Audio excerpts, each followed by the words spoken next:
என்னை பற்றி மற்றவங்க தான் சொல்லணும். இந்த படத்தை பற்றி, டைரக்டரை பற்றி, தயாரிப்பாளர் பற்றி வேணால் நான் சொல்கிறேன். Vijay is a wonderful human being. அதுக்கப்புறம் தான் director. I have done is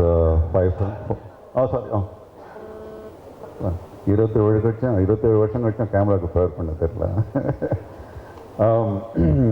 Vijay first ரொம்ப நல்ல மனுஷர், அப்புறமா தான் டைரக்டர். டெஃபினெட்லி இன்னும் இந்த படம் மிக பிரமாதமாக பண்ணியிருப்பார். ஏன்னா அவருடைய ஒரு படம் இன்னொரு படம் மாதிரி இருந்தது கிடையாது. ஸோ எல்லாரும் போலையும் நானும் ரொம்ப அவரோடு எதிர்பார்க்குறேன். அப்புறம் எனக்கு இந்த படத்தில் ஒரு பெரிய சந்தோஷம், ஒரு பெருமை. ஏற்கனவே அதை ராதிகா சொல்லிட்டாங்க, பட் அதே ஃபீலிங் தான் எனக்கும். ஒரு 3 தலைமுறையோடு நடித்த ஒரு விதமான ஒரு பெருமையான உணர்வு எனக்கு இருக்குது. சிவாய் சாரோட நடிச்சிருக்கேன், பிரபு சார் கூட நடிச்சிருக்கேன். இப்போது விக்ரம் கூட நடிக்கும்போது எனக்கு ரொம்ப நெகிழ்ந்து போயிட்டேன். அண்ட் ஐ ரியலி விஷ் இந்த படத்தினுடைய தயாரிப்பாளர்கள் லிஸ்டின் சரத்குமார், ராதிகா சரத்குமார் நல்ல ஒரு படத்தை ஆதரித்து செலக்ட் பண்ணி அவங்களுக்கு ஆதரவு கொடுத்துருக்காங்க.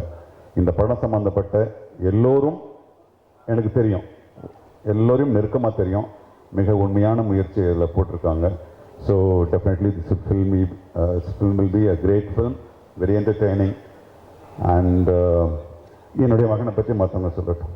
தேங்க்யூ.